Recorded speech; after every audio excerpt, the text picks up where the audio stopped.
Welcome to the Forging Honor podcast. I'm Jonathan George. And I'm Benjamin Jones. Here at The Forge, we explore what it means to live as Christian men. Along the way, we'll be doing challenges, building habits and character through action. In today's episode, we talk about connectedness, rootedness, and supernatural faith.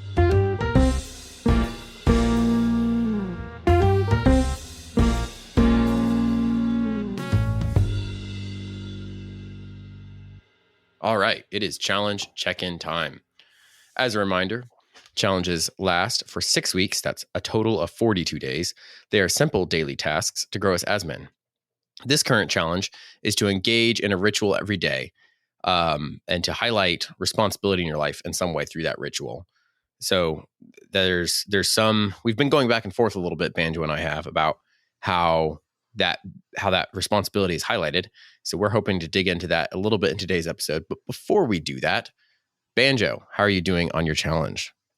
So far, so good. This week has been a solid 4 out of 5. Had one day where I kind of intentionally flubbed and kind of intentionally said, "All right, I'm gonna see if I can go a whole day and not do an intentional ritual, and see how that goes, and see if there's kind of is there any tangible difference for my life, and what's the effect of that?" So that was interesting. Just noticing that it's kind of an unmooring feeling when you've been doing a ritual, when you've been doing some of these habits like really consistently over time.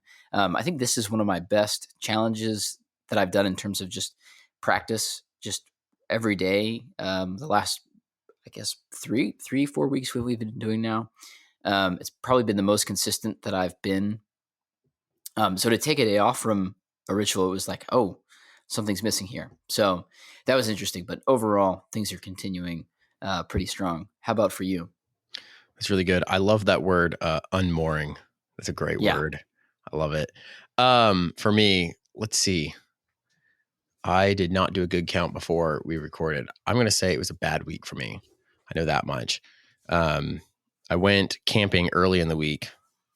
So there were some things that could be considered rituals in that, but I wasn't doing them very intentionally necessarily. So not a great week for me. Not going to expound too much on that, other than I think it's interesting that you comment on that unmooring, because I haven't felt that necessarily when I haven't intentionally done a ritual. So I wonder how much of that is if I haven't been digging into them as much as I should be. So there could be some aspect of user error on that front. At any rate, I would like to learn more about, I know we talked about digging into some of the responsibility stuff, but you mentioned that word unmooring. I would like to hear some of your thoughts on kind of that connection point. Yeah, actually, with ritual and your day to day. Yeah, I'm glad we get to start there, because believe it or not, my wife almost never listens to our show. Just not. This is not one of her interests. It's not what she does. But I often talk about the show with her, and when I was explaining like the idea of the ritual challenge, she was like, "I don't know if I get this. I don't know if that makes a whole lot of sense." Maybe talking about some of the stuff that you have kind of been leaning on, JJ. But my wife has been reading The Winter of Our Discontent, which is a Steinbeck book. It's one of my favorite John Steinbeck books, so I'm a big Steinbeck fan. And she was reading through this, and she came across a portion. And after she finished that, a portion in let's see what chapter this is. One portion of Winter of Our Discontent, chapter 7. She like sent me a text. I was in the middle of work. I got this big long text, and I was like, "What's going on? What's wrong?" And she was like, "No, I just got this. I just figured out what you meant by ritual." And she was reading Winter of Our Discontent, and she read this line from a character where the character says, they're talking about Washington, D.C., and they say, "It was such a restless place," Mrs. Baker said. "People moved before they had time to gather a set of habits or manners." And it's just a little quote, and more stuff happens in the chapter that would provide context. But just in isolation, I think it's worth thinking about. People moved before they had time to gather a set of habits or manners.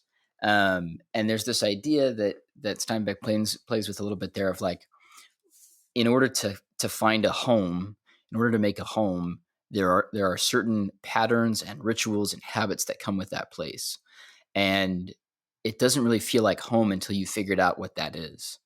My wife and I have felt that for ourselves as we've kind of moved to central Pennsylvania in the last couple of years, and really in maybe only the last 2 or 3 months have we really started to figure out some of our rituals, like Sunday morning rituals of like we have coffee together and we have breakfast together, and what does that look like? And what do we talk about?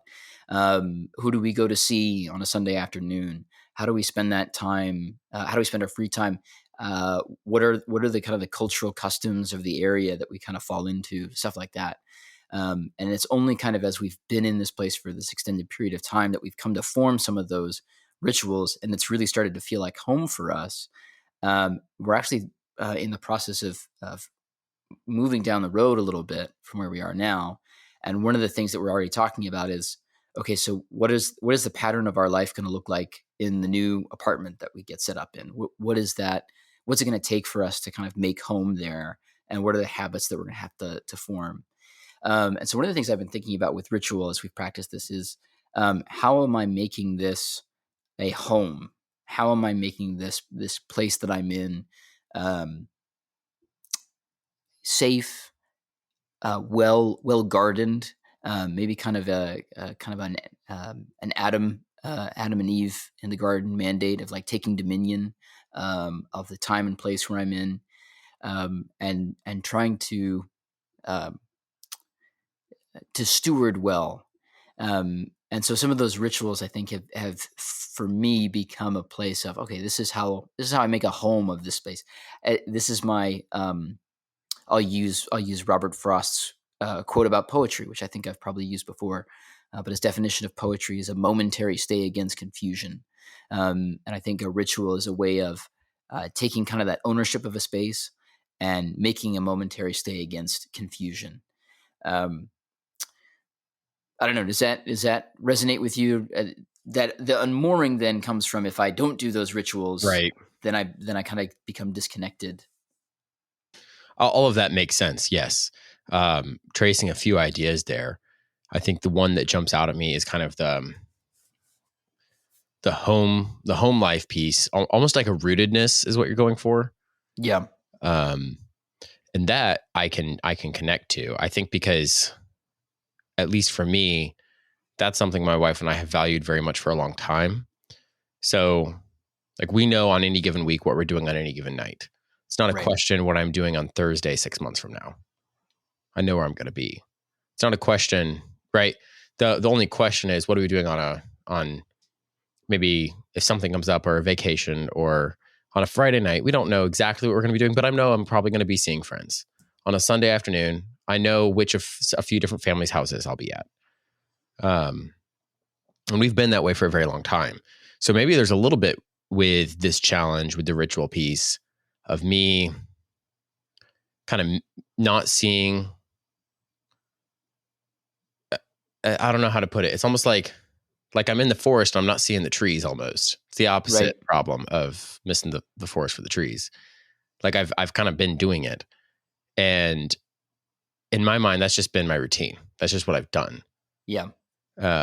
So I wonder if there's the piece of like the intentional doing, even if I don't feel like, man, I'm intentionally taking my time to, evaluate this thing. And like, I don't know.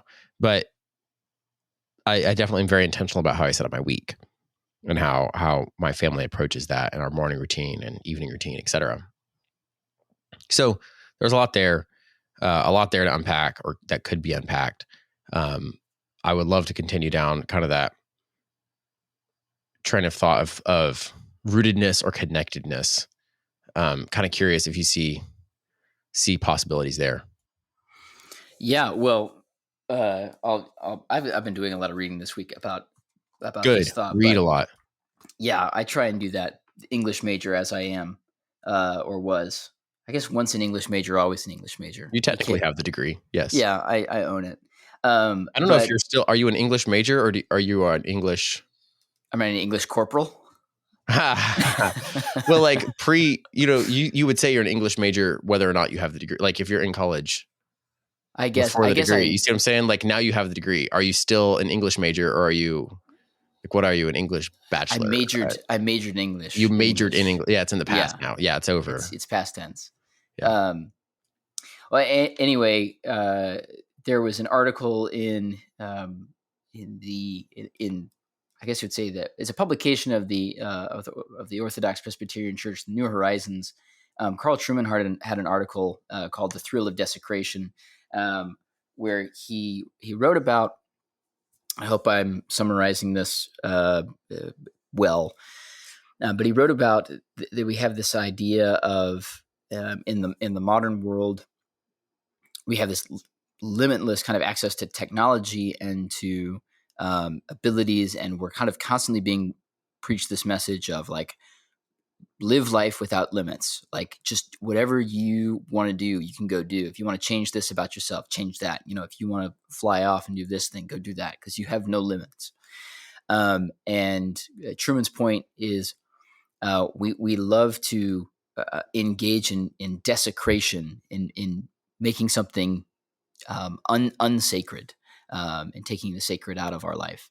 And he compares this to disenchantment. He says that we live kind of disenchanted lives, but he prefers the idea of like desecration because it's kind of we're separated from our purpose. We're separated from our end. He says that mankind is made up of limits and ends. So we're made with particular finiteness, and we're also made with a particular end point.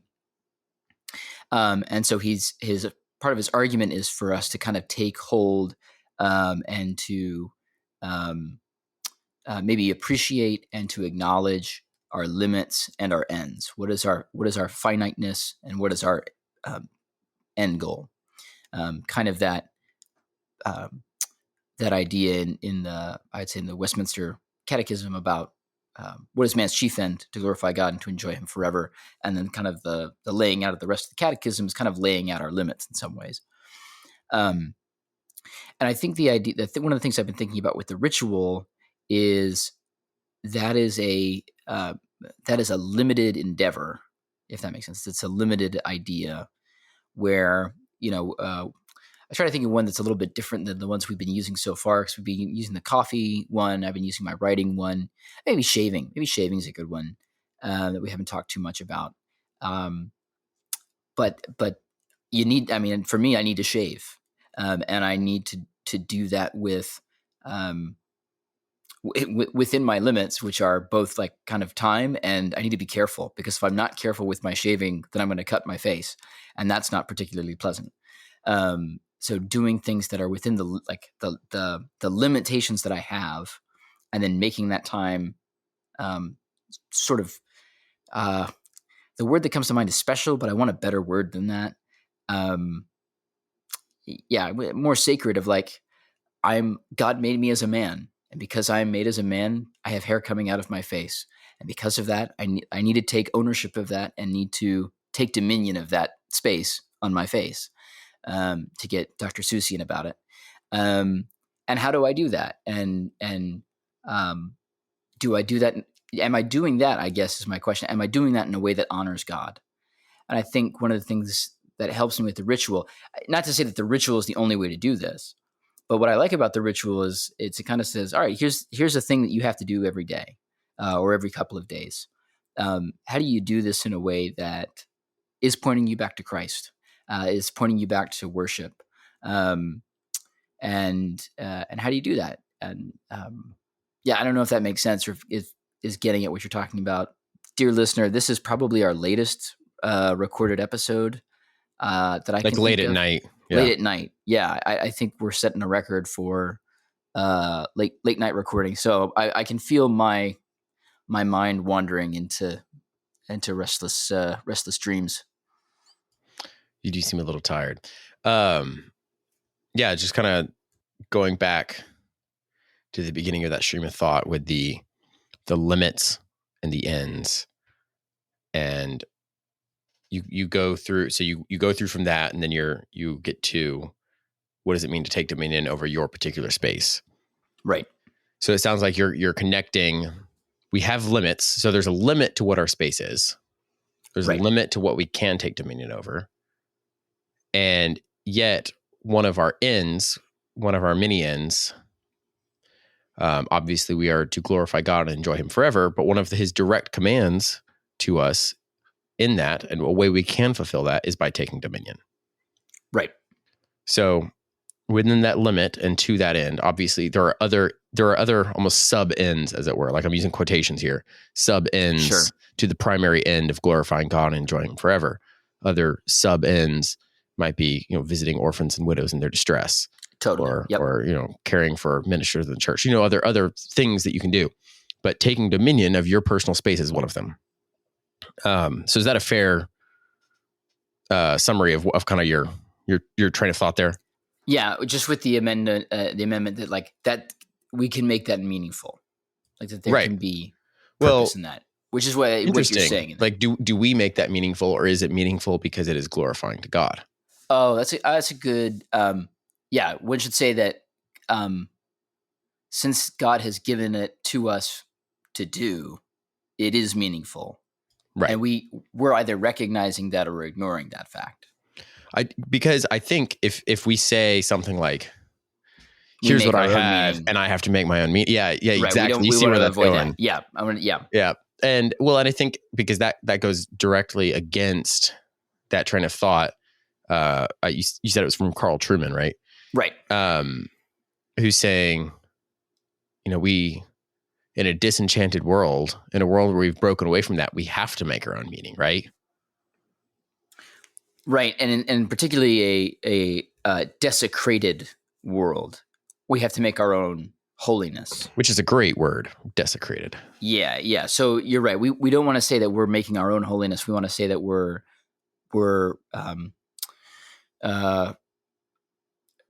desiring the holiness of God. I think that's ultimately fair. And then there's, on that meaning point, I think this is one of the reasons I've struggled a bit with the ritual piece. Is it feels like I'm trying to somehow make meaning out of something in my life that already exists. Yeah. We don't want to say that we derive our own meaning. We make our own meaning. We want to say that the meaning that we have, we receive from God, or we only are able to make sense of our meaning from how God gives us meaning. But there's a lot of freedom within that. I think I'll read just a brief bit of Carl Trueman's article here because I think it's enlightening. He says the second aspect is our freedom, something critical to being human. A brief comparison to animals helps clarify the point. Foxes, for example, kill chickens, but place a chicken in the presence of a human being and the outcome is not typically predictable in advance. Will the person kill it and eat it, release it into the wild, or keep it for producing eggs? With a fox, there is no such doubt. Unlike other creatures, therefore, we are free. Further, created in God's image, we act freely in a way that carries moral significance. I think, as an aside, I think that's a very interesting point. The fox never asks whether killing the chicken is a good thing because it is for him a purely instinctive matter. For us, our treatment of the chicken can take into account a whole host of other factors. Who owns the chicken? What future consequence would killing it carry? These shape our behavior towards this act. So I think it's just interesting to think about these things in connection with ritual. We're not manufacturing meaning when we talk about ritual, and I don't think we're even manufacturing responsibility so much, or manufacturing a sense of home. I think it's at its best, maybe what ritual does is kind of an acknowledgement of God's gift to us, an acknowledgement of our finitude and our freedom, and our gifts and abilities in those to those ends, and saying, okay, since I've been giving a limit and I've been given an end and I have this freedom, what do I do with those? Right. So I think it's interesting, even in the language, we take responsibility, right, similar to take dominion, right, and just that language. So rather than making meaning, we are where in the process of taking responsibility, in the process of performing that ritual. You also kind of receive responsibility too. Yes. That's Well, that's given to you, is to yes, it say. can be given to you, right? To whom much is given, much is expected is kind of a phrase that comes to mind. Um, but I think it's interesting that we are called to go and do that. And, you and I are exploring this through the process of ritual here, which, I think it's definitely been like, it's just felt more abstract for me digging into this. Sure. I Yeah. don't think that's necessarily a problem. I think it's more a matter of, um, is that because, is that because I'm not seeing the meaning in it? Or is it because I have felt like, I think it might be because I have felt like I've had to make meaning in it, because Sure. so much of the conversation surrounding ritual, at least in modern society, is, let's do this ritual to make it meaningful. Right. Right. And that gets, yeah, or it's like, I think of, Just kind of like sprinkle a ritual on, and then it's yeah, going to be yes. meaningful. Yeah. Well, it's like who's the lady that cleans we did a Oh, challenge Marie involving, Kondo. yeah, Marie Kondo. Like, we did a challenge involving some of her stuff like a year ago. And one of the things that always kind of felt odd to me with her is there's we're only providing meaning to those objects that she's talking about insofar as we take joy in those things. So all the meaning is simply prescribed by us. There's no meaning in and of the object itself, right? Right. And in that way, where I think that kind of twists things, versus a Christian view of the world is everything has some value, some meaning. It's all been created by God. Now, some object's value might simply be that God gave it to us as a means to an end, right? There are some foods that taste a lot better than other foods, right? And we thank God that He's given us the foods that they don't necessarily taste as great, but they can be very sustaining, can be very good for us in the long run. In the same way, there are certain tools that we as humans have created using our God gifted abilities. Those tools, some are just much more utilitarian than others. A hammer's for hitting nails, right? There's Right. not there's not much more meaning to it than that. You don't look at a hammer and go, "Oh man, look at the innate." I don't even know. Yeah. Like, I can't even The see, like, there's beauty of the something or something. hammer. Yeah. Versus there are pieces of art that exist. So, like, we took cars and some people turn them into pieces of art. So they added an extra layer of meaning. So did they create that meaning, or did that come from the fact that there was a creative mind behind it? I'm saying, did the car create its own meaning, or is there a creative mind behind it? In the same way, do we create our own meaning, or is there a creative mind behind us? Right. And we could get into some fun, like, ideas of Platonic ideals here, Right, where, right. like, is there a Platonic ideal of a car? Like, um, you can make a car that's strictly utilitarian, that's strictly I mean, um, a very basic efficient. pickup truck. Like, there's a Yeah. reason I have a small body pickup, It's a and utility. it's I think it looks cool because I happen to like small body pickups, but, like, not everybody like, a lot of people look at that and go, well, it's going to get lumber from Home Depot or Lowe's to your house, and Right. that's what it's there for. And I think one point I'd like to make, and because there is an abstract quality to this conversation, but I think it's important to have it, and I think it's appropriate that this has turned into a pretty late night conversation, because um, this feels very much like if I can get meta for a second, it feels very much like a college dorm room conversation that we might have had at 3 in the morning. A little bit, yeah. But I think there is purpose. Which if anyone's listening to this, it is not 3 a.m. Not yet. Not yet. yet. We're getting there, but not yet. Um, I think there is purpose to those conversations. I think there is I think it's really easy in our formation of habits. And again, I want to reiterate that I think forming habits is valuable and important and essential. But I think it's easy in our kind of self-help culture that we have to kind of like have the sense that the purpose of a self-help book is to kind of get us to this like most efficient human being, and that we're just going to be human beings that kind of run without problems. Like, that's the end goal, I feel like, of a lot of advice. And I don't find that a particularly I don't find that a resonant view of humanity. There's not a lot of complexity to it, and not a lot of helpfulness to it. Totally. And I think the idea of ritual here, I like what you said about the car, because there is like you can have a car that is, that runs well, that gets you from point A to point B, and has great gas mileage. That is not beautiful, and there's something of value in figuring out what does it mean to make something that is beautiful and that is admirable and that kind of thing. And to me, when I think about some of these habits that we've formed and we talked about, I think of like our exercise challenge that we did not long ago. I think there is like part of our argument for that was like, we get to look beautiful a little bit, and like that's one of the, like, when the human body is in motion, it's not just utilitarian. It's not just going from A to B. It actually has some beauty to it. It has some grace to it, Right. to varying degrees. My mom once compared my running form to Fred Flintstone, so I'm not exactly like the picture of poetry in motion. You aspire to I aspire to things like Yogi Bear and Daffy Duck. Like those the are next level up from that. Yeah, the next. Yeah.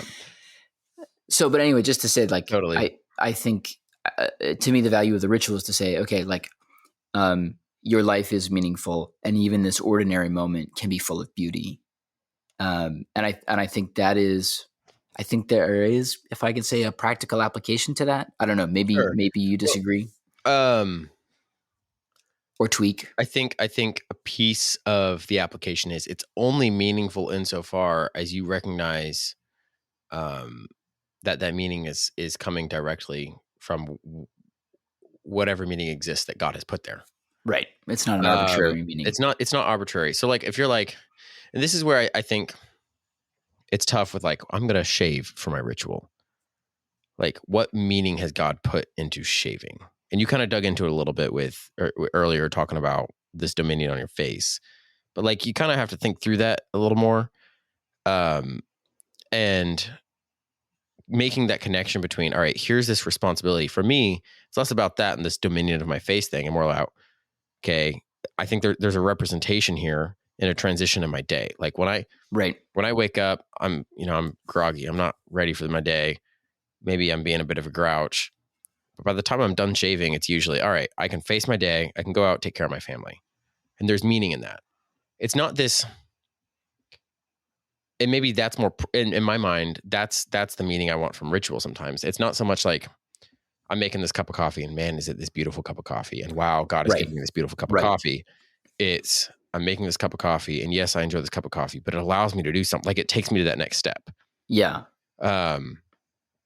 So there's that going on. Also, you mentioned the efficiency of self-help.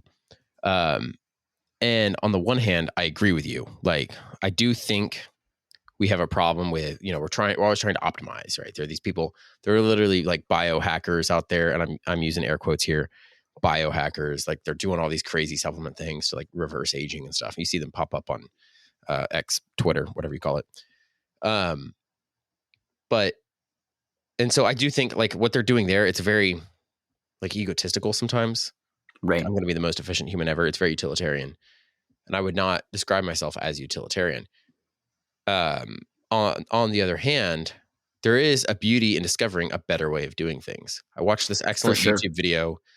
I don't know. It stuck with me. It was like maybe it was only a year ago. I don't know. There's a guy, he's a carpenter building a deck. And it was just a voiceover of him as he builds this deck slowly. It's a very slow video. And he's just talking about how there's a beauty in, as he does his work, he slowly gets more efficient. He slowly finds a better way of doing something. Like, oh, if I cut it this way instead of this way, it would be faster. Or I could do this thing. And there's a process to that. He didn't start with a manual of here's how to be the most efficient carpenter. He started with, all right, here's a design. I'm going to build this thing. And along the way, I'm going to learn some of these processes. And for him, I liked that approach because for him, it was this approach of, I do have an end goal in mind. I have my limits of what materials and what tools I have. But in between, there is a process of he wants to get better at it. So at the very beginning, he's moving slowly. About, he says about a quarter way through, he started to get a little more efficient because he figured out what particular, he started to get the feel of the wood he was using. He started to get the feel of like he's building a particular deck that he hasn't built before. So he has to understand the nuances of that. So I do think that, kind of based on that example, that there is a beauty in that growing of efficiency. Like if you spend every day in the same routine for the rest of your life and you never improved it, I might ask, how seriously are you thinking about it? Right? There's evidence there of that. So it's kind of this. It always goes back to me like there's this balance, right? There's this pull and this tug of either side. Like you could just go all in on the efficiency, or you could go all in on Right. take my time. And instead of being a carpenter, I'm going to be a true craftsman and woodworker and just only ever take my time and only I create beautiful things. I like that word, craftsman. Yeah, Because I think we kind of implied that with the forging element of forging yep, yep, honor. I think that was always kind of an element of the show is we want to be um, craftsmen in the sense of like if our calling, if our craft is masculinity, and that's a limit that we have, and absolutely. I imagine a portion of this of our listenership has is that's a limit we acknowledge, and the premise of the show is okay. So what does that mean? Like how do we take ownership of that? How do we take responsibility of that? And that's going to look different. Like you said, every deck is different, every guy is different. So there's going to be warpings and different grain of every bit of that, but there's going to be beauty in every bit of that too, and there's going to be Right. the image of God and all of that. Another great video for folks to check out, by the way, you were talking about deck building. James Hoffman is a coffee connoisseur on YouTube. He did a great video a couple weeks ago called "What Does a Great Cup of Coffee Taste Like?" And he did just a magnificent job in kind of explaining what that's like. Highly recommend checking that out for folks. I do love that idea of the craftsman, Yeah, and because I think it strides the balance a little bit between being just the artist. Because as much as I love art and I love beautiful art, um, if all of your life is only about the art of it, um, and you're never kind of letting rubber meet the road a little bit. If you're only ever building the beautiful car, but you're never driving it, right. I feel like there's a little bit of missing the point there. If you're always painting, it's like it's have you read Leaf by Niggle? I have a long time ago, so I Okay. forget large portions of it. Yeah, long story short, I won't spoil the ending, but he spends forever working on the same painting. He's painting and Right. painting, and he's painting. It's just taking forever on it, and he it's this whole like that's kind of the problem presented is if you're spending forever working on the creation of this thing and you're never letting it be displayed, you're never finishing it, um, that's going to be an issue. And like that's why if you have to build, if you're going to build a deck, like it has to be finished. Someone has to walk on it. Right. But in the process, you could make it a beautiful deck. You can do a good job, but it has to be finished, and then you have to Yeah. move on to the next one. One thing I want to toss in here, and this is also from the same New Horizons publication. This is an article by Craig Troxel, Dr. Craig Troxel, called "The Habits of the Heart," where he's been talking about habits, actually spiritual habits, practical habits, and he makes this point at the end about supernatural faith and our supernatural life. And he says, quote, "All this serves to accent the indispensable role of faith in sanctification.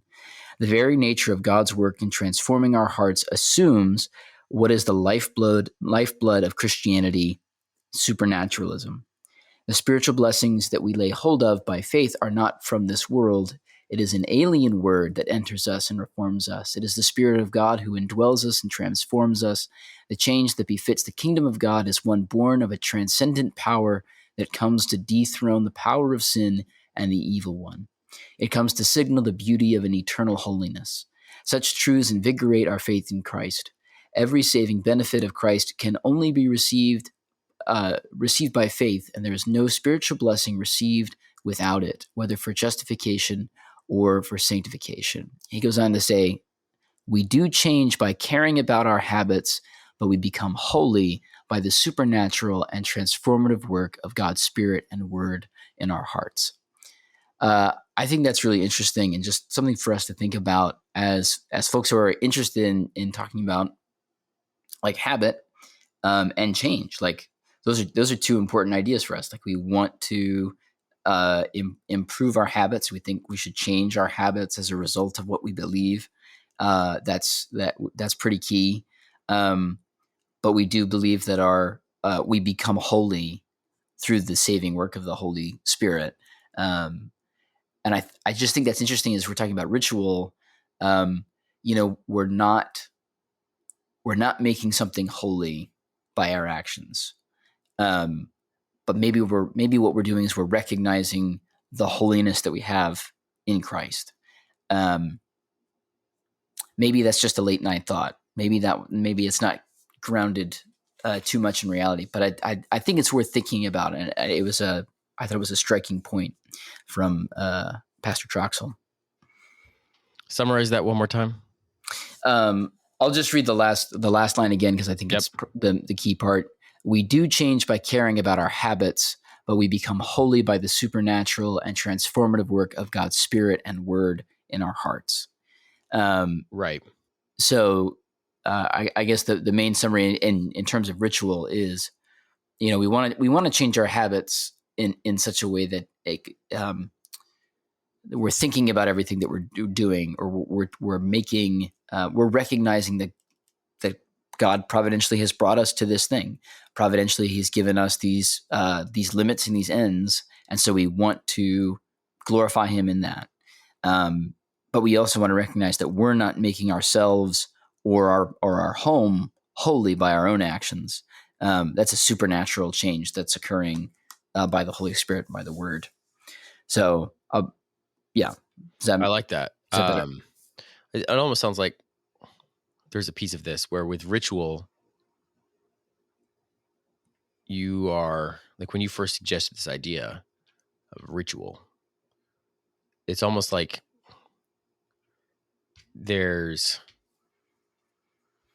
want to approach these regular habits and just simply be aware of the Spirit working through these habits. Yeah. Interesting. Yeah. To the extent that, when I tossed the idea of ritual out, the main thing I was thinking about was we were talking about responsibility, because we were talking about athletics and we were talking about, what we want to do with being, exercises. We want to take responsibility of our body. We want to be responsible with our physicality. And I was interested in that idea and maybe wanted to say, okay, how far can we push that? Like how interesting. Can we take that to other things? How can we practice that idea of I'm going to be responsible?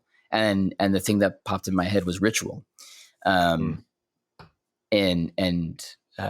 Just thinking about different rituals that I've seen and have observed or have studied about, and thinking about, well, those are places where if we're doing them poorly, if we do a ritual poorly, then we're just like, well, I'm going to sprinkle this on here, and that's it's just what we do.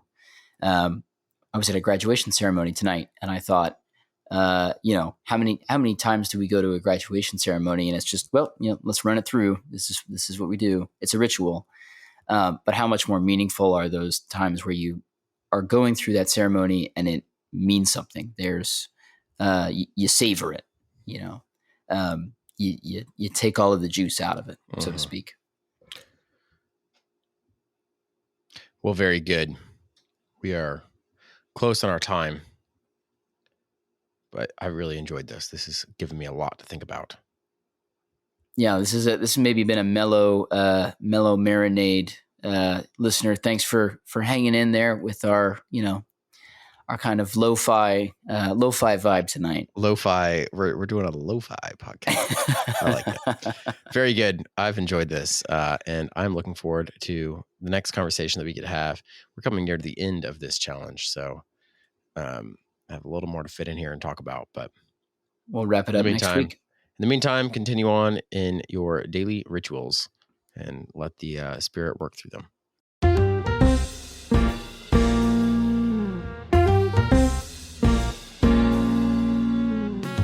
This has been the Forging Honor podcast. Music and production is by Elliot George. For more information about what we do or to learn how to get involved, visit our website at forginghonor.com.